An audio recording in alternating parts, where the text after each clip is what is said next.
Fathul Futuh. Takbir yang menghancurkan kekaisaran Persia. Di tanah Persia yang bergolak, sekitar tahun 21 Hijriah atau 642 Masehi, terdapat sebuah kota bernama Nahawan yang sekarang berada di Iran, dekat kota Hamadan modern. Nahawan adalah saksi bagi peristiwa yang akan dikenang sepanjang sejarah Islam sebagai Fathul Futuh, kemenangan dari segala kemenangan. Kala itu, kekuatan Persia Sasanid mulai retak. Kekalahan mereka dalam pertempuran demi pertempuran, mulai dari Al-Ahwas hingga Istahr, mengguncang sendi-sendi kerajaan mereka. Ditambah lagi, jatuhnya ibu kota kekaisaran Persia yang disebut Al-Madain atau Tesifon ke tangan kaum muslimin, membuat amarah Persia membuncah. Raja mereka, Yazdigrid III, kini hanyalah bayang-bayang kejayaan lama, terusir, melarikan diri dari kota ke kota, akhirnya berlindung di Isfahan. Namun semangatnya belum padam. Dari persembunyiannya, Yazdigrid mengirim surat-surat penuh hasutan ke seluruh penjuru. Ia mengumpulkan para pemimpin di sekitar Nahawan, dataran rendah dan pegunungan, memerintahkan mereka untuk bersatu.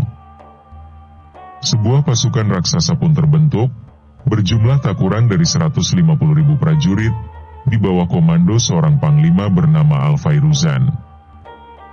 Seorang panglima Persia yang berhasil selamat dalam pertempuran Qadisiyah. Dalam musyawarah perang mereka, terdengar keluh dan dendam. Muhammad tak pernah memerangi negeri kita. Begitu pula Abu Bakar. Tapi Umar telah menghancurkan kehormatan kita, merebut istana-istana kita, menyerbu hingga ke jantung negeri ini. Kini, ia akan mengusir kita dari tanah air kita sendiri. Dengan semangat membara, mereka bersumpah untuk menyerbu Kufah dan Bashrah, menggoyahkan pertahanan Islam dan membuat Khalifah Umar bin Khattab menarik mundur pasukannya dari tanah Persia. Namun, berita ini cepat sampai ke Madinah.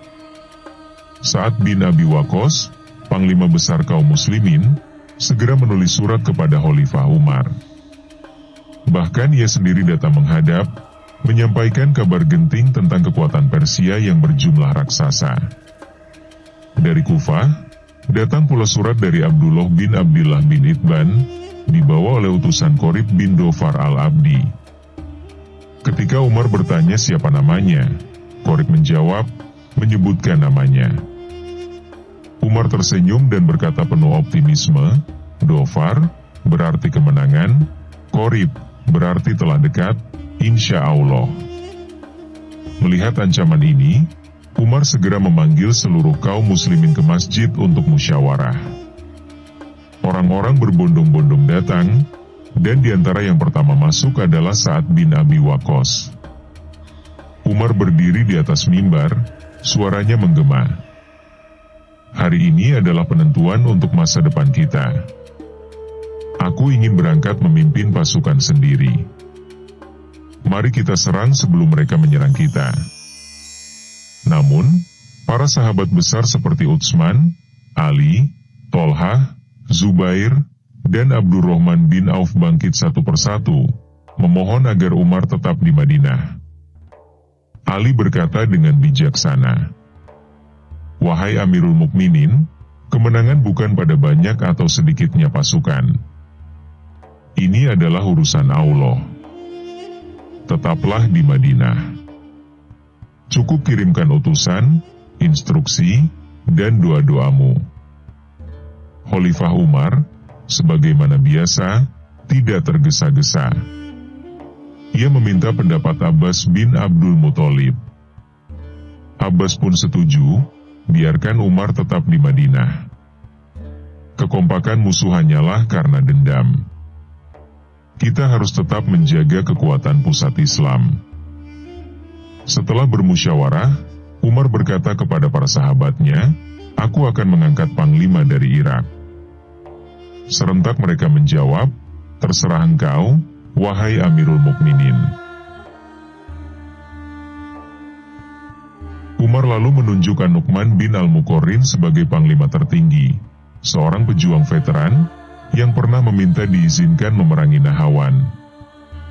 Umar lalu menulis surat perintah, bukan hanya kepada An-Nu'man, tetapi juga kepada Huzaifah bin Al-Yaman yang berada di Kufah dan Abu Musa al-Asy'ari di Bashrah, untuk mengumpulkan bala bantuan.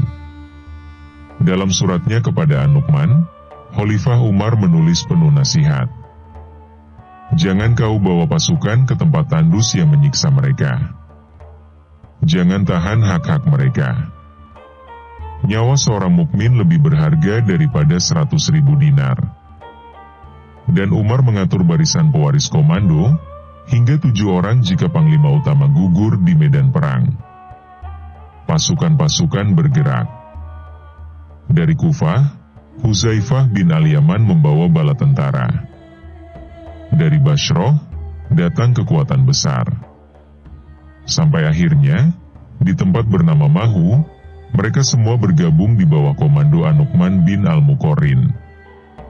Jumlah kaum muslimin sekitar 30.000 prajurit. Di antara mereka, banyak sahabat senior dan panglima kawakan, di antaranya Abdullah bin Umar, Jarir bin Abdillah, Al-Mughirah bin Syu'bah, Amru bin Makdi Karib Az-Zubaydi, Tulaiha al-Asadi, dan Qais bin Makshuh al-Murodi. Pasukan Islam pun mulai bergerak menuju Nahawan. Untuk memastikan keamanan jalur dan membaca gerak-gerik musuh, An-Nu'man mengutus 3 orang mata-mata, Tulaiha, Amru bin Makdi Karib, dan Amru bin Abi Salamah. Mereka berjalan siang dan malam. Namun ketakutan mulai melanda. Amru bin Abi Salamah kembali lebih awal, berkata, "Aku tidak tahu medan ini. Aku takut dibunuh musuh di wilayah yang tak ku kenal." Amru bin Makdi Karib pun kembali, dengan kecemasan yang sama, "Aku tak melihat siapapun. Aku khawatir ini perangkap." Tapi Tulaiha, ia terus maju. Tak gentar. Ia menyusup ke tengah-tengah pasukan Persia, mengumpulkan informasi, lalu kembali dengan laporan lengkap.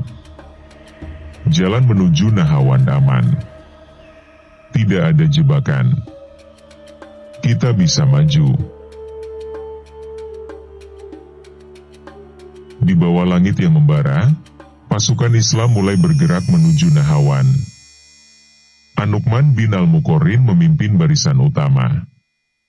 Di sayap kanan, Al-Huzaifah. Di sayap kiri, Suaid bin Al-Muqarrin. Barisan penyerang dipimpin oleh Al-Kokok bin Amr. Dan penjaga belakang dipegang Mujasik bin Masud. Tak butuh waktu lama, mereka tiba di hadapan pasukan Persia, yang dikomandani Al-Fairuzan. Sebuah kekuatan besar berjumlah 150.000 prajurit. Sebagian besar dari para prajurit Persia itu tidak pernah ikut dalam pertempuran Qadisiyah. Ketika kedua pasukan saling berhadapan, An-Nu'man bersama pasukannya bertakbir 3 kali. Takbir yang mengguncang barisan orang-orang Persia, membuat mereka gemetar ketakutan. Atas perintah An-Nu'man, kaum muslimin menurunkan bekal mereka, meninggalkan semua perlengkapan dan kendaraan, lalu mendirikan tenda-tenda mereka. Tenda An-Nu'man sendiri didirikan oleh 14 orang pembesar pasukan, sebuah tenda terbesar yang pernah terlihat di Irak. An-Nu'man memerintahkan agar pertempuran dimulai pada hari Rabu. Dan benar, pertempuran pun pecah. Pertempuran sengit berlanjut hingga hari Kamis. Ketika hari Jumat tiba, pasukan Persia melarikan diri ke dalam benteng mereka, dikepung ketat oleh kaum muslimin. Meski terkepung, tentara tersebut masih sering keluar masuk benteng, menyerang pasukan muslim sesuka hati. Panglima Persia meminta seorang dari pihak muslim untuk datang berunding. Al-Mughirah pun ditunjuk. Saat perundingan, Al-Mughirah mendapati keangkuhan luar biasa, pakaian yang megah, majelis yang mewah, dan kata-kata penghinaan terhadap bangsa Arab. Dikatakan mereka kaum lapar, hina, dan rendah martabat. Al-Mughirah menjawab dengan tenang setelah mengucap syahadat. Kami memang lebih buruk dari yang kau katakan, hingga Allah mengutus Rasul-Nya kepada kami. Kami telah meraih kemenangan demi kemenangan, hingga kami tiba di negeri-negeri kalian, untuk mengalahkan kalian, atau kami akan mati syahid di tanah ini. Pengepungan yang berkepanjangan membuat An-Nu'man mengumpulkan para komandan untuk bermusyawarah.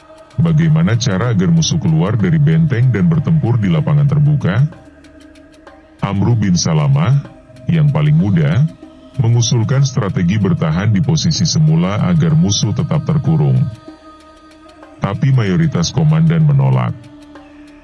Kemudian Amru bin Magdi Karib menyarankan untuk menyerbu benteng musuh. Namun, usul ini pun ditolak, sebab benteng justru menjadi keuntungan musuh. Akhirnya, Tulaiha al-Asadi mengusulkan sebuah taktik cerdas.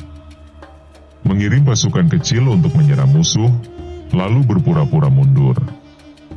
Ketika musuh mengejar dan keluar dari benteng, seluruh pasukan muslim menyerang secara serempak. Usul brilian ini segera diterima semua orang.